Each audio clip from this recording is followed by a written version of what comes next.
വരെ ഇത് കണ്ട നമ്മൾ താഴ്ത്തി വിട്ട വലയാണ് കേട്ടോ. കമ്പ വല നമ്മൾ താഴ്ത്തി വിടുന്ന ഒരു സമയമുണ്ട്. ആ താഴ്ത്തി വിട്ടിട്ട് വലിക്കുന്ന സമയത്ത് അതിൻ്റെ കൂടെ വരുന്ന ചവറുകൾ നോക്കി,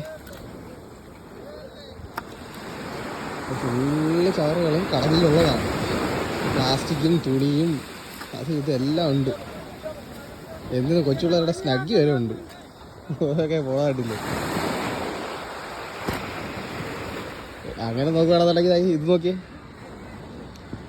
ഈ ഇവിടം തൊട്ട് എങ്ങ അറ്റം വരെ നമുക്ക് കാണാൻ പറ്റും. ഇത് പ്ലാസ്റ്റിക്കുകളെന്ന് പറഞ്ഞു കഴിഞ്ഞാൽ പലതും കായലിൽ നിന്ന് ഒഴുകി വരും. ചിലതൊക്കെ എന്ന് പറഞ്ഞു കഴിഞ്ഞാൽ തീരങ്ങളിൽ കൊണ്ടിടുന്നതായിരിക്കാം.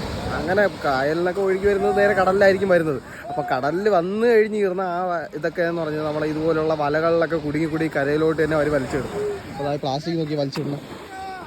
എന്തുമാത്രം പ്ലാസ്റ്റിക് ഉണ്ടാവും. അപ്പോൾ കമ്പ വല എടുത്ത് അടുത്തെത്തിയിട്ടുണ്ട്. എന്ത് മീനാണെന്നുള്ളത് നമുക്ക് ഇനി വലിക്കുന്ന സമയത്ത് കാണാം കേട്ടോ.